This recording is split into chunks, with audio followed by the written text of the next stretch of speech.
Good evening, you're now with me, Razi Ahmad, for TVS Nightline, and here are the headlines for tonight.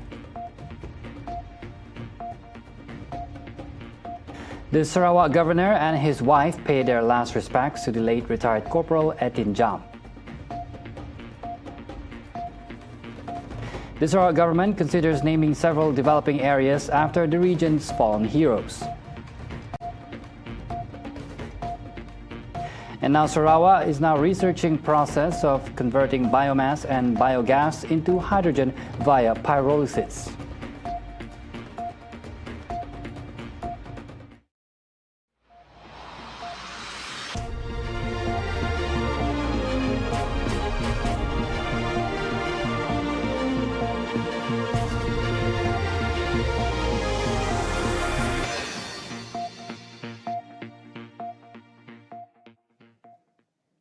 Sarawak Governor Tun Pein Sri Dr. Wan Junaidi Tuanku Jaafar and his wife Puan Fauzia Muhammad Sanusi paid their last respects to the late retired Corporal Etin held at the Civic Centre earlier today. Sarawak Premier Dato' Patinggitan Sri Abang Johari Tun Openg and Deputy Premier Dato' Amar Douglas Uga Ambas were also present to pay their last respects. Also present were the State Legislative Assembly Speaker, Tan Sri Dato' Ama Muhammad Asfia Awang Nasar, Minister of Women, Childhood and Community Wellbeing Development of Sarawak, Dato' Sri Fatimah Abdullah, as well as Minister of Food Industry, Commodity and Regional Development, Dato' Sri Dr. Stephen Rundi Utom, Minister in the Premier's Department, Dato' Sri John Sikitayai, and the Sarawak Government Secretary, Dato' Ama Muhammad Abu Bakar Mazuki. Earlier, the body of the recipient of the nation's highest award, Sri Pahlawan Gagah Perkasa, arrived at the Civic Centre at around 1 p.m. The body was flown in from Miri using a special Royal Malaysian Air Force aircraft and was carried in a coffin draped with jalu gemilang as a mark of honour for his service and sacrifice to the nation. The late corporal will be laid to rest at the Heroes Mausoleum on Friday. He passed away at Miri Hospital on Tuesday due to lung cancer. On July 6, 1972, the late Etin was awarded the Seri Pahlawan Gagah Perkasa by the 5th Yang di-Pertuan Agong, Sultan Abdul Halim Muazzam Shah, in recognition of his service and sacrifice. Following Etin's passing, only 3 elderly recipients of the Seri Pahlawan Gagah Perkasa remain in the country. The Sarawak government is considering naming several developing areas in the region after heroes who have passed on to the afterlife.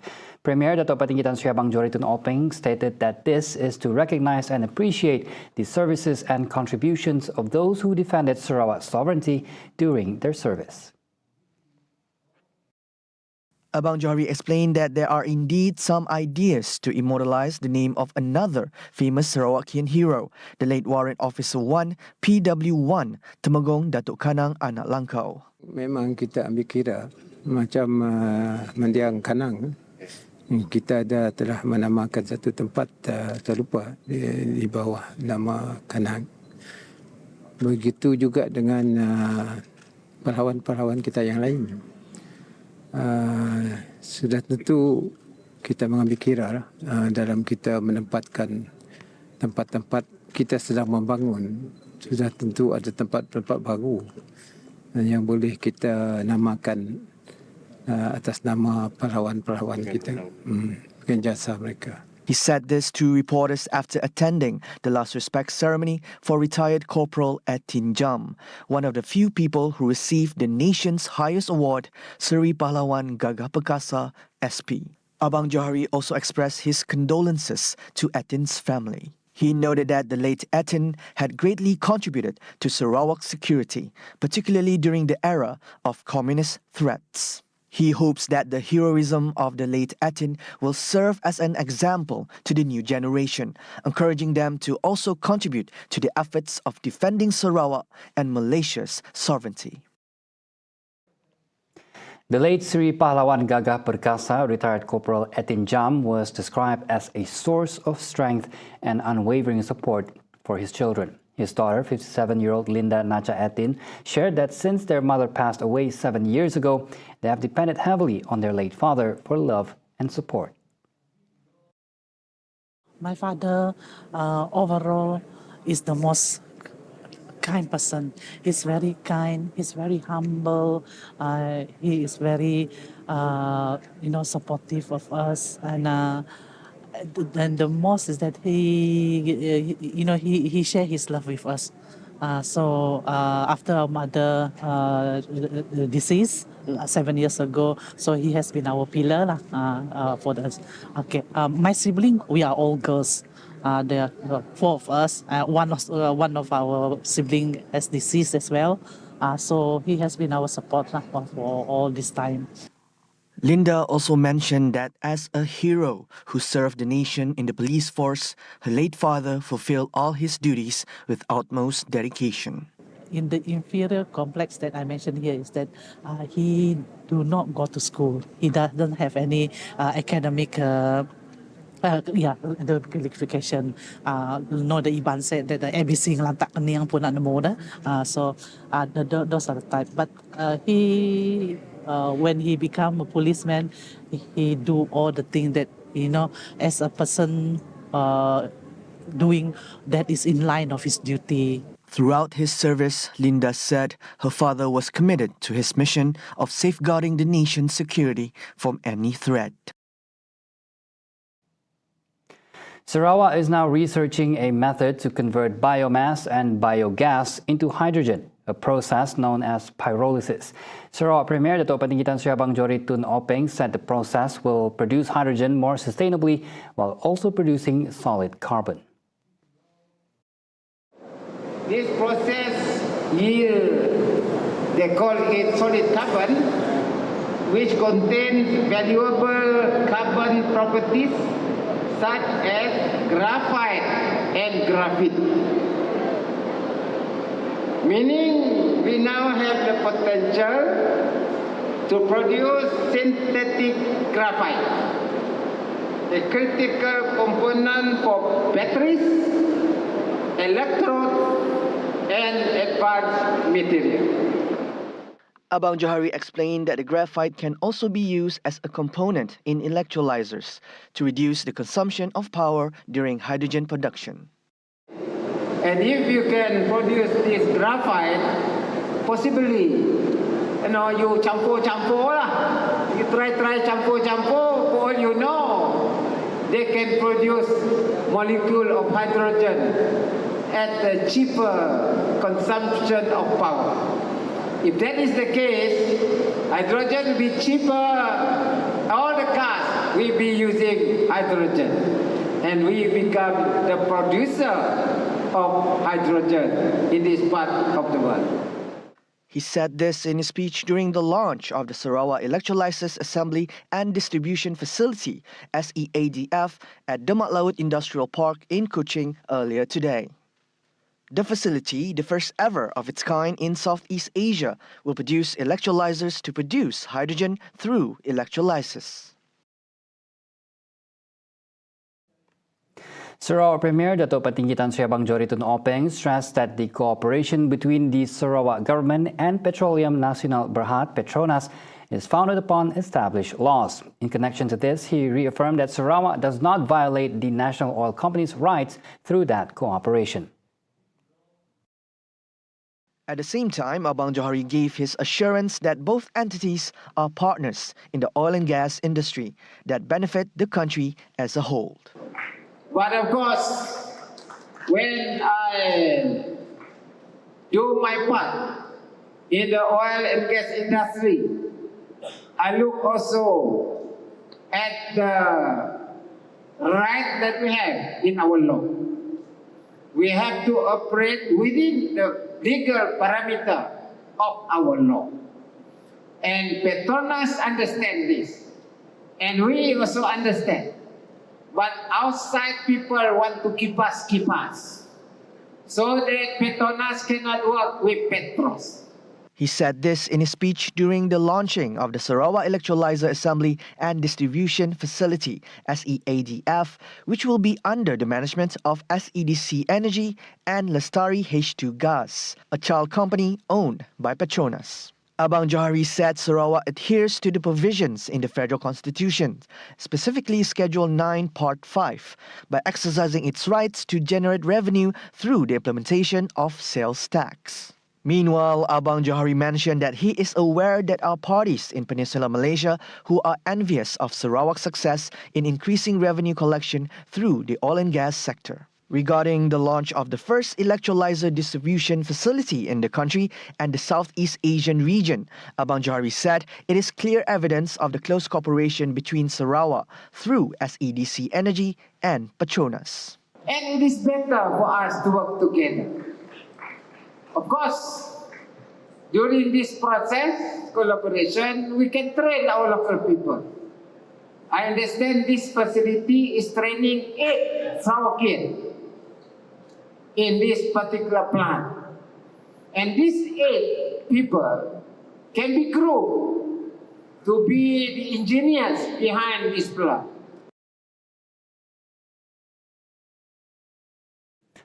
The program The Stage, which showcases young talents in Cebu, returns for its 5th series with the theme Pop Yourself. The program seeks to further encourage the discovery of local talent not only from Cebu but also elsewhere in Sarawak. Bukit Aseh Assemblyman Joseph Chiang Jin said that this series will feature 17 groups consisting of 82 young talents who will perform in the program. The program, which runs from 5 p.m. to 11 p.m. at Rejang Esplanade from June 7th to 9th, will also feature 2 international artists, world-renowned violinist Imran Azim Iskandar and Malaysian YouTube singer Dior Daying. As I always mention that the stage is a program for the youth. It is by youth for the youth. This is always the theme of our program. So for the stage 5.0 this night, we set the theme as Pop Yourself. So this is a program that regardless of age, regardless of the race and also the background, the religions, we invite all the young local artists to come and perform together. He spoke at a press conference for the program at the Sarawak United People's Party SUPP Bukit Aseh Branch Service Centre earlier today. He added that 25 stalls selling various types of foods and activities will also be open throughout the program. Ching also revealed that the 6th series of the program will be organized later this year on a larger scale. Previously, the 1st and 2nd series of the program were held in 2022. While the 3rd and 4th series were organized last year. The program has not only successfully produced young local talents from Cebu, but also attracted young local talents from all over Sarawak, such as Miri and Kuching. Coming up right after the break, Ministry of Defense is seeking top talents nationwide. And in world news, 37 dead after Israel strikes a United Nations school. Right here on TVS Nightline. Stay tuned.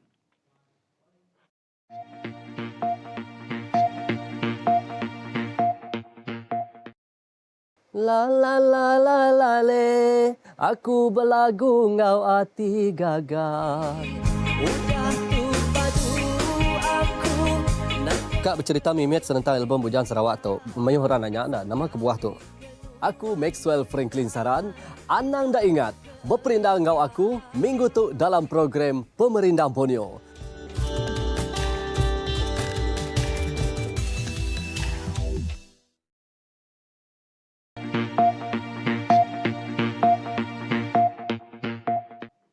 Back on TVS Nightline, the Ministry of Defense, MINDEF, is actively recruiting top talents from the community to join the Malaysian Armed Forces. Defense Minister Datuk Seri Mohamed Khalid Nordin emphasized the critical need for the best talents across various fields to address the increasingly complex, diverse and unpredictable challenges to national defense and sovereignty.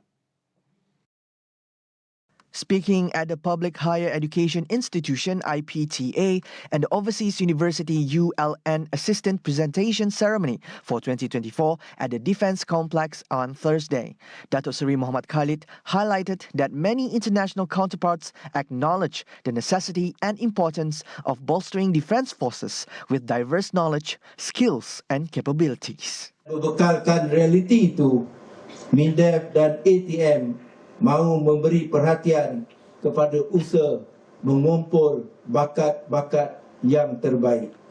Kita mahu menarik seramai mungkin bakat-bakat terbaik dalam pelbagai bidang di luar sana untuk menyertai ATM. He said this insight was gained during the Defence Ministers' meeting under the Five-Power Defence Arrangement and the Shangri-La Dialogue 2024 in Singapore last week.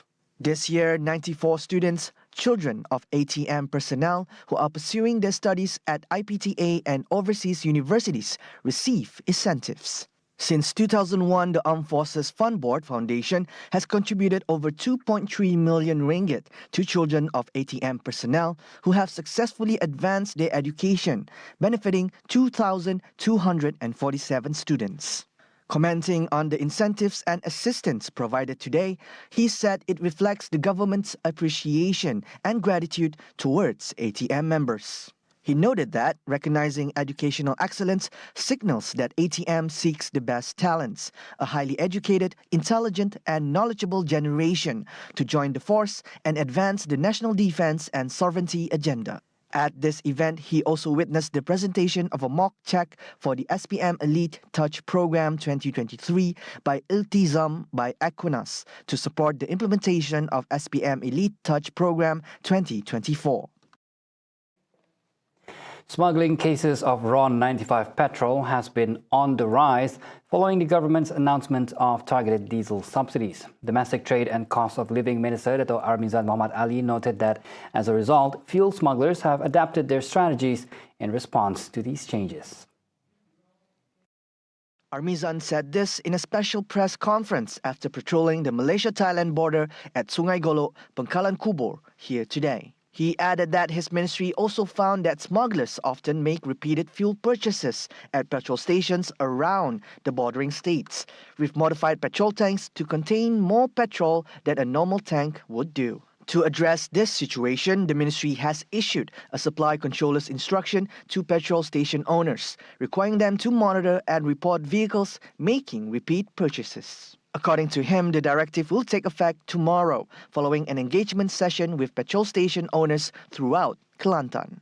Other responses are to strengthen cooperation with the Road Transport Department to increase monitoring and inspections to detect modified vehicles.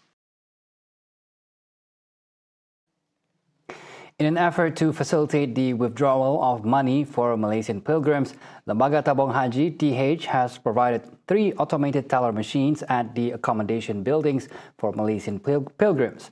Malaysian Hajj Delegation Head Datuk Seri Syed Saleh Syed Abdul Rahman said the facility was set up in partnership with Alinma Bank's management to make it easier for Malaysian pilgrims to withdraw money without needing to travel far to find ATM machines in other locations. Merealisasikan mesin ATM ini. Sebenarnya mesin ATM ini amat penting kerana sejak daripada 2022 lagi pihak tabung haji tidak lagi menyediakan perkhidmatan kaunter pengeluaran wang di bangunan penginapan para jemaah haji. Ya, jadi dengan itu para jemaah haji hendaklah menggunakan kad debit untuk mengeluarkan wang daripada ATM untuk perbelanjaan mereka di Tanah Suci. Jadi dengan itu kita telah pun bekerjasama dengan Bank Islam untuk menyediakan kad debit tabung haji Bank Islam supaya kad debit ini ada kelebihannya kerana apabila digunakan di Tanah Suci semasa musim haji, pengeluaran setiap transaksi ini tidak dikenakan sebarang charge. He said this to media personnel after officiating the Alinma Bank ATM at the Land Premium Hotel on Wednesday. Adding further, Saleh said the facility is in compliance with the new regulations by the Saudi Arabian government, which terminated the counter-cash withdrawal services previously provided since 2022. Additionally, he mentioned that the presence of such ATM facilities, pilgrims can withdraw money as needed and reduce the risk of loss and theft. Among the locations with these ATM facilities are the Abraj Janaria headquarters in Zone A, the Clock Tower Shopping Complex in Zone B, the Rehab Al Janaria Hotel in Zone C, and the Land Premium Hotel in Zone D. Furthermore, he stated that all 12 accommodation buildings for Malaysian Hajj pilgrims located in the 4 different zones now have access to ATM facilities that can benefit 31,600 Malaysian pilgrims. Amendments to the Medical Act 1971, Act 50, have been proposed to resolve the issue of registering medical doctors who obtain their specialist qualifications through the parallel pathway and to streamline the process of recognition and registration as medical specialists. According to Health Minister Datuk Sri Dr. Zulkifli Ahmad, the proposed amendments had been submitted by him and Higher Education Minister Datuk Sri Dr. Zamri Abdul Kadir through a cabinet memorandum today. The proposal has been agreed upon in principle during a cabinet meeting. Zulkifli said the bill for amendments will be presented at the second meeting of the 3rd session of the 15th Parliament in 2024 after it is approved by the cabinet. The cabinet also recognizes the increasing need for specialist services in all healthcare facilities throughout the country. He said the parallel pathway, implemented in collaboration with the Ministry of Health, MOH, and the Medical Masters Program by local higher education institutions, HEIS, aims to produce more specialists to meet these demands. Through the proposed amendments, he said both pathways for specialist training can be implemented more systematically from a legal perspective. The parallel pathway issue came into focus when the Malaysian Medical Association, MMA, requested University Technology Mara to allow the entry of non-Bumiputra medical officers who wish to undergo specialized training in cardiothoracic fields, similar to how the institution accepts international students. This request came after MMC rejected the applications of 4 cardiothoracic surgeons to be listed in the NSR because their fellowship of the Royal College of Surgeons of Edinburgh in cardiothoracic surgery, FRCSED, was not recognized.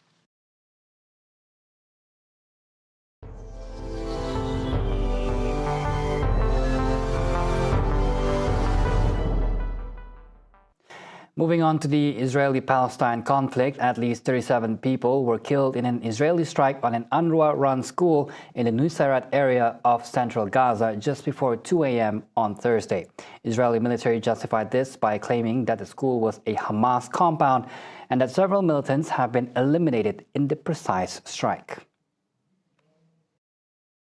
UNRWA chief Philippe Lazzarini disclosed that the strike had no prior warning from the Israeli military to either the school, the displaced Palestinians sheltering in the area, or even UNRWA themselves. Like a broken record, Israel has repeatedly accused Hamas and its allies in Gaza of using schools, hospitals, and other civilian infrastructure, including facilities run by UNRWA, the UN Agency for Palestinian Refugees, as operational centers, charges which the militants have also repeatedly denied. As of now, the Al-Aqsa Martyrs Hospital in Deir al-Balah, near Nusayrat, reported receiving the bodies of the martyrs from the strike. An AFP photographer witnessed Palestinians removing blood-stained mattresses and assessing the damage to the school, where displaced Gazans had been sheltering. The site was strewn with broken concrete slabs. As a response, Hamas, in a statement, condemned the attack as a new crime against our people and called for international pressure on Israel to stop these brutal massacres. A medic of the same hospital also reported that the Zionist regime has also killed 6 other people in a house in the Nusayrat refugee camp in a pre-dawn strike, as witnesses disclosed intense shelling in other camps in the same area. Rafah has also been targeted by Israeli warplanes in the last 24 hours, resulting in an overall death toll of 36,654 people, primarily women and children.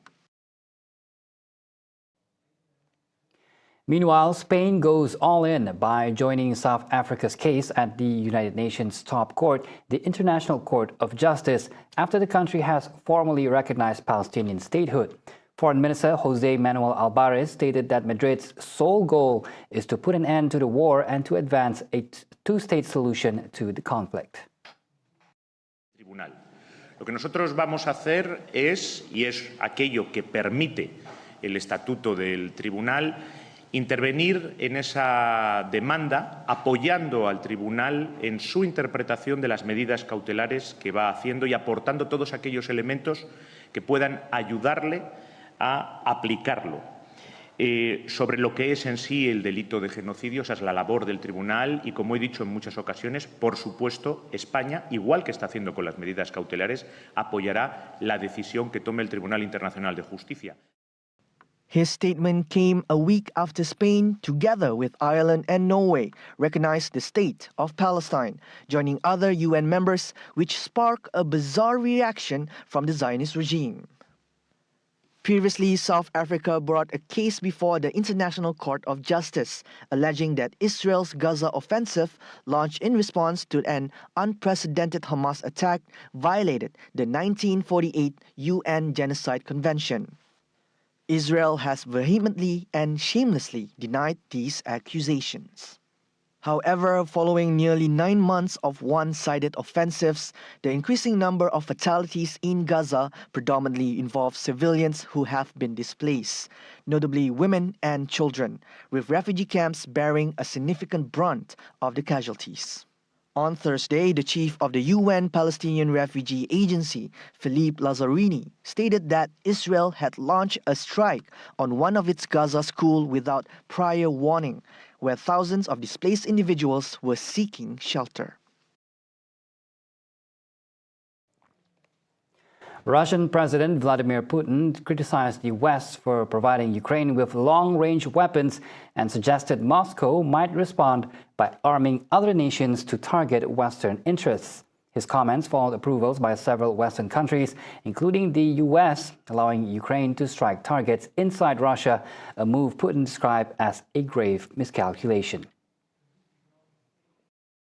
Что если кто-то считает возможным поставлять такое оружие в зону боевых действий для нанесения ударов по нашей территории и создания проблем для нас, то почему у нас нет права поставлять наше оружие такого же класса в те регионы мира, где будут наноситься удары по чувствительным объектам тех стран, которые делают это в отношении России. С точки зрения наличия советников, инструкторов, то здесь новизны никакой нет, они присутствуют на территории Украины. И, к сожалению, для них несут потери. The Russian leader singled out Germany, saying that the first German-supplied tanks appeared on Ukrainian soil. It provoked a moral and ethical shock in Russia due to the legacy of World War II. Meanwhile, referring to German authorities, he said this: when they say that there will be more missiles which will hit targets on Russian territory, this definitely destroys Russian-German relations. See the world closer with TVS as we bring you the latest news updates both locally and internationally. For more headlines anytime, anywhere, just head on to our official website at tvsarawak.my or follow us on our social media platforms at TV Sarawak. And those were the updates on TVS Nightline. I'm Razi Ahmad. Thank you for watching.